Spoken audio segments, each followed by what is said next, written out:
Muy buenos días. En las últimas horas, Perú ha sido sacudido en su democracia. El Congreso decidió la destitución de su presidente hasta hace pocas horas, Martín Vizcarra, y hace pocos minutos se posesionó como nuevo mandatario Manuel Arturo Meriño. Por eso, vamos al punto ahora. La comunicación en este instante es con Giovanni Reyes, profesor de la Universidad del Rosario. Profesor, muy buenos días. ¿Y cómo ve usted en este instante la situación en el vecino país, en Perú? Muy buenos días a Caracol y a toda la audiencia. Bueno, muchas gracias. Fundamentalmente lo que se ve en Perú es una muestra palpable de cómo los partidos como organizaciones de intermediación con la población no están siendo efectivos, no están cumpliendo con su actividad, llamémosle normal y representativa. Es de esa cuenta la gran inestabilidad. Fíjese, inestabilidad que tiene ya por lo menos 20 años, desde que en noviembre del año 2000 se destituyera al presidente Fujimori, ahora encarcelado. Ninguno de los otros presidentes prácticamente ha terminado, llamémosle, incólume, sin problemas su periodo. Han habido problemas y esto está exacerbado en las actuales condiciones. En este momento, Merino, al tomar posesión, es el tercer presidente que espera terminar su periodo para el año entrante, el año 2021. Profesor, mire, en ese mismo sentido y como usted lo plantea precisamente, pues Alberto Fujimori, Alejandro Toledo, Ollanta Humala, Pedro Pablo Kuczynski, Alan García, quien se suicidó, ahora Vizcarra, ¿aguanta un país? Porque uno ve normalmente que Perú hace este tipo de cambios y realmente pues no se siente un resquebrajamiento de sus instituciones. El Congreso pues cambia a los presidentes como, no sé si pudiera decirse con mucha facilidad, pero no es un resquebrajamiento de sus instituciones notable el que se ve ahí. Sí, digamos que hay varias lecturas, hay por lo menos dos puntos que podríamos hacer. Fíjese, primero, lo que podríamos afirmar es que en Perú esta situación de inestabilidad golpea, pero no golpea tanto la parte económica. Eso es lo que ha sido. Perú ha sido un país que en América Latina ha tenido tasas de crecimiento muy importantes. Otra cosa sería la distribución y la equidad, pero digamos que en términos del criterio del crecimiento se ha logrado sustentar. Esto es una situación relativamente atípica porque en los países emergentes, en los países en vías de desarrollo, es una relación muy íntima la que hay entre política y economía, de manera que la economía tiende a resentirse más, pero no ha sido exactamente el caso de Perú, como le repito. Pero un segundo punto también es que están funcionando hasta cierto punto, se podría decir, los controles.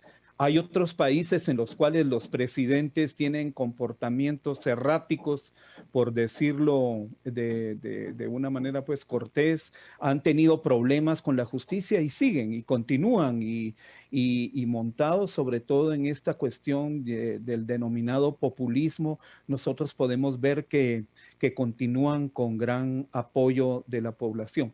Sin embargo, déjeme agregar esto, si fuera tan amable. Mire, es interesante cómo Vizcarra, según las últimas encuestas, el presidente destituido ayer, tiene, fíjese, un 75%, 74% de favorabilidad. En cambio, el presidente que toma posesión hoy, Merino, encuestas reportan que tiene hasta un 70% de rechazo, digamos, de no aceptación en la población, lo cual hace que el periodo este de transición vaya a ser con vidas muy inestables, muy inestables.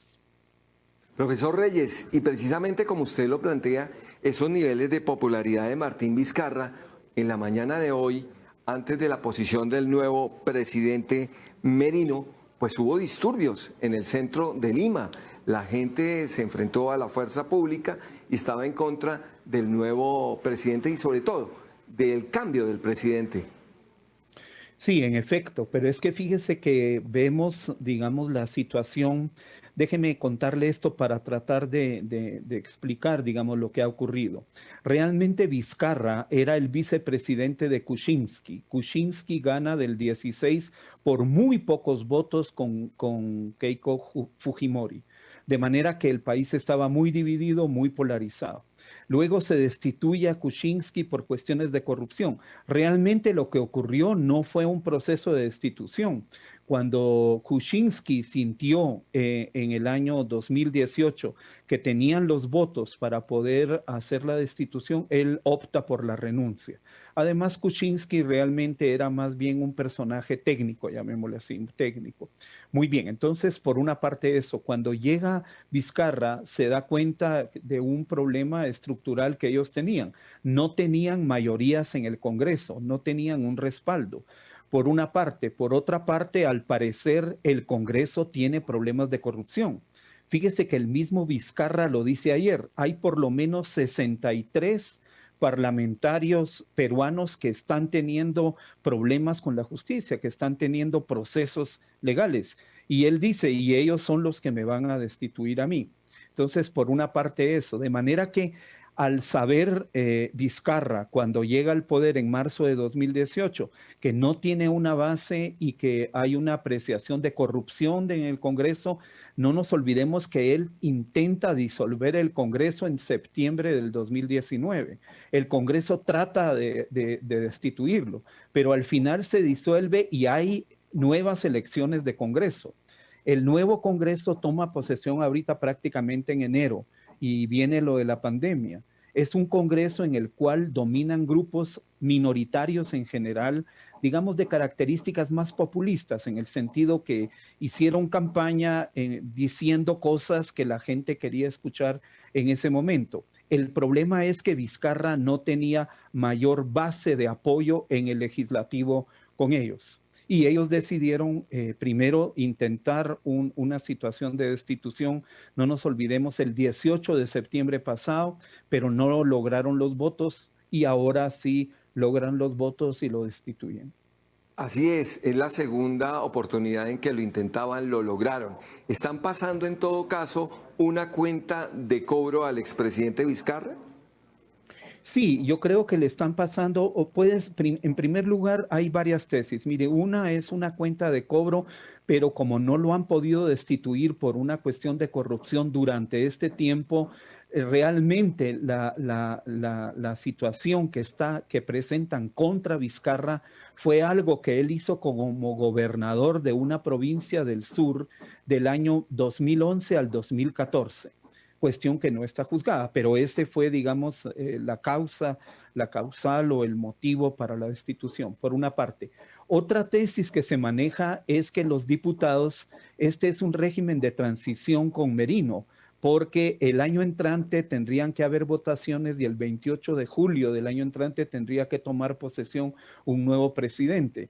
Una tesis que se está manejando es que estos diputados que entraron, estos congresistas, que no se nos olvide, son el nuevo Congreso electo a partir de enero de este año, podrían, esta es una tesis, podrían estar tratando de extender su periodo parlamentario. Esa es otra de las tesis. Y otra de las tesis es que simplemente necesitan nuevas posiciones y son grupos que al ser minoritarios lo que hacen es más que partidos, más que representar la voluntad política de alguien de a pie en la calle, ¿me entiende? Antes que representar, se representan a sí mismos, son como agencias electorales. Entonces, llegar al Estado, aunque sea por pocos meses, permite también tener puestos en el Estado para poder distribuirlos. Profesor Reyes, precisamente hace pocos minutos estuvimos pasando en directo precisamente la posesión de Manuel Merino como nuevo mandatario en el Perú. Y en ese sentido ha señalado en su discurso de posesión que el 11 de abril de 2021 habrá elecciones por encima de cualquier cosa. Eso lo ha dejado muy en claro. Bueno, esa es una noticia que yo creo que es alentadora en términos de la alternancia del poder en el Perú y de buscar una mínima estabilidad. Lo que pasa también, fíjese, es que algunos países pueden tener más estabilidad, pero porque las funciones de control legislativo no actúan contra los mandatarios. Entonces, en algunos países usted puede tener más estabilidad, pero porque se permiten actos de corrupción. Y en otros, el precio de no tener, digamos, mayor tolerancia a actos de corrupción puede ser el pago de la inestabilidad que se mantiene. En todo caso, déjeme decirle esto, que yo creo que son dos problemas que tiene la democracia en general en América Latina. Por una parte es la revocabilidad. Si un gobernante no está haciendo las cosas de una manera, digamos, aceptada para la mayor parte de la población, ¿cómo renovarlo? Ese es un primer problema.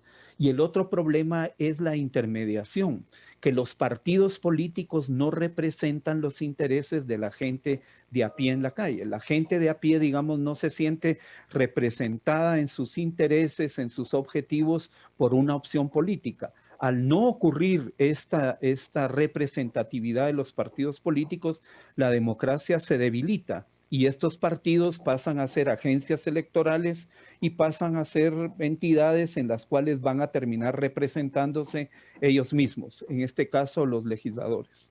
Precisamente en las afueras del Congreso peruano estaba el expresidente Ollanta Humala y señaló así, directamente, que no reconoce al nuevo presidente del Perú. Como él, seguramente habrá varios sectores del país que no lo hacen.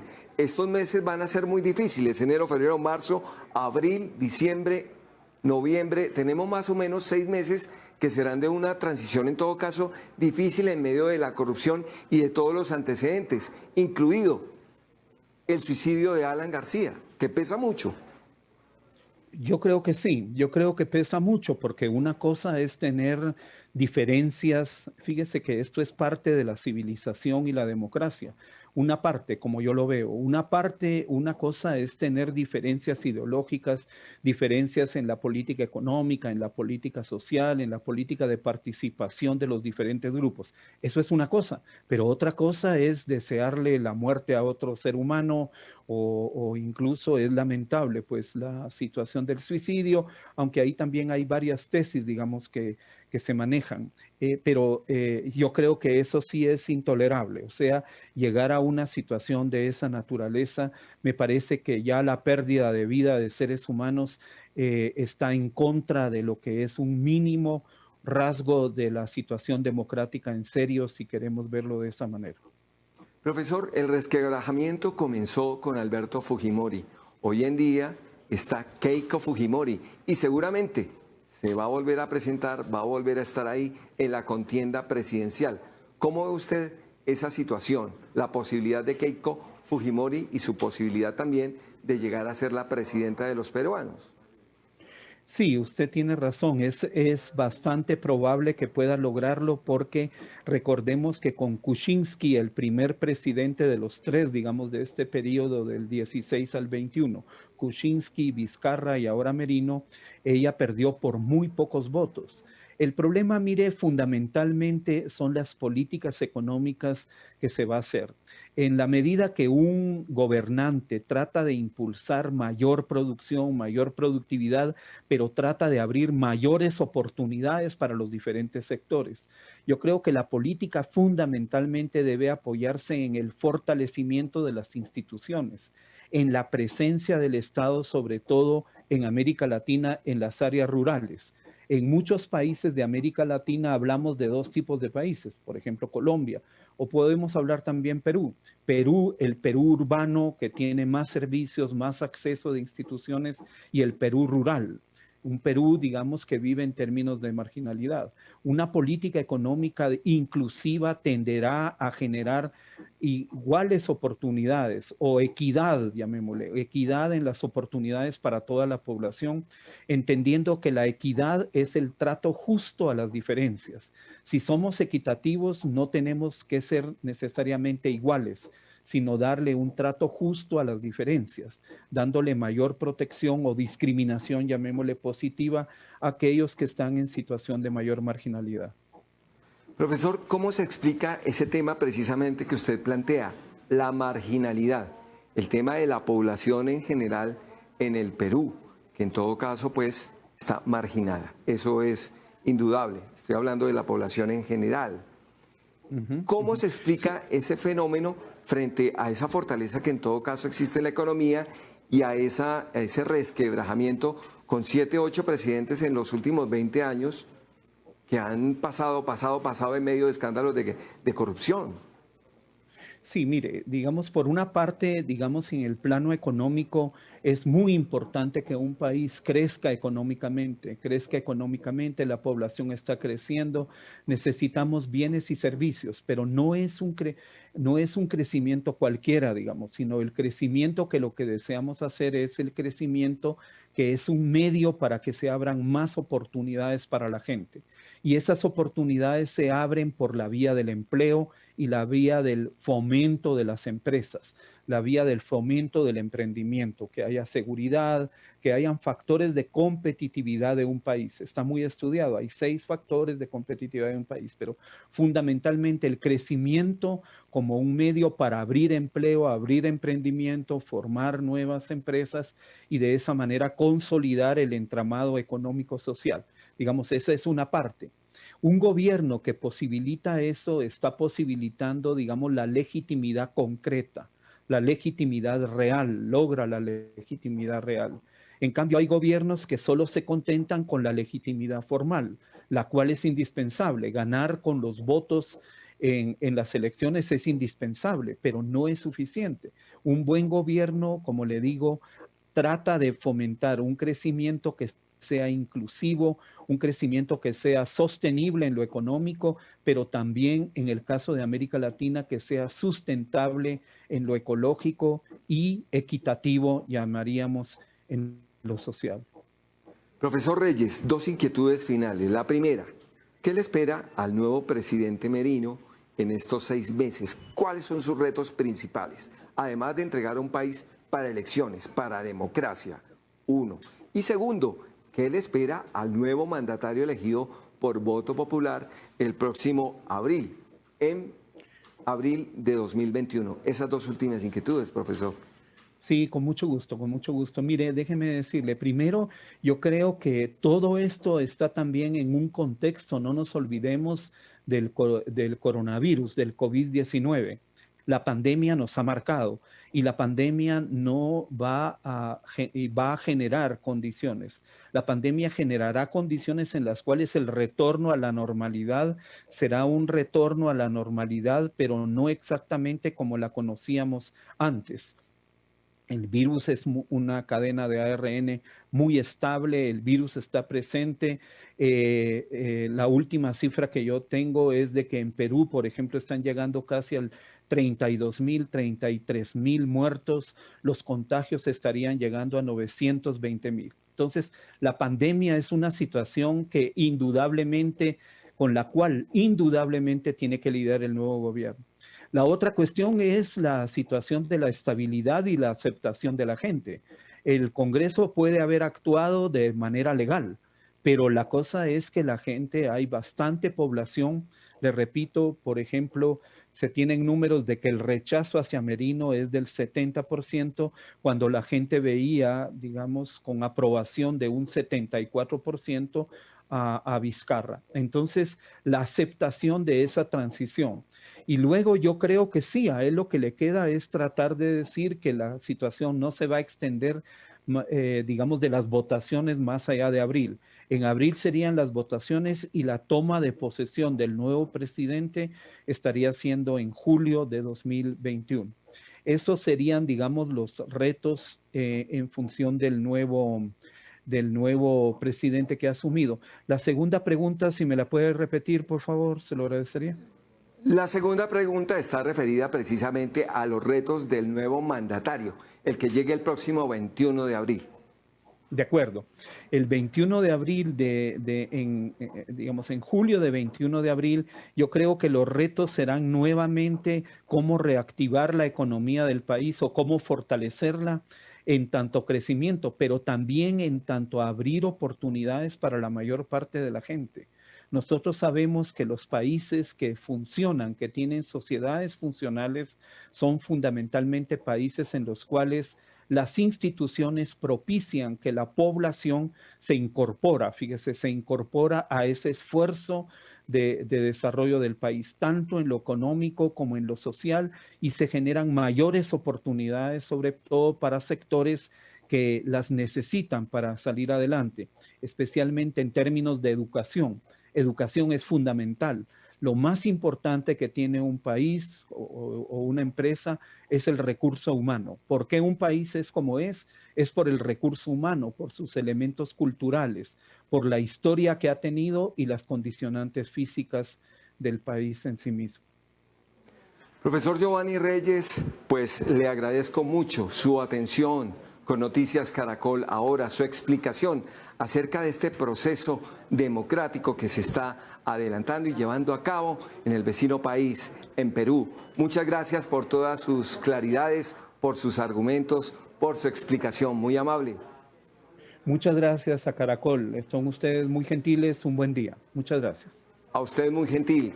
Esta fue la explicación que hicimos acerca de lo que está ocurriendo precisamente en el vecino país cuando ha salido de su cargo como presidente de la República, Martín Vizcarra, y ha llegado como nuevo mandatario de los peruanos, Manuel Merino. Así que continúen con nuestra programación. Soy Juan Carlos Mateus y esto es Vamos al Punto Ahora. Muy buen día.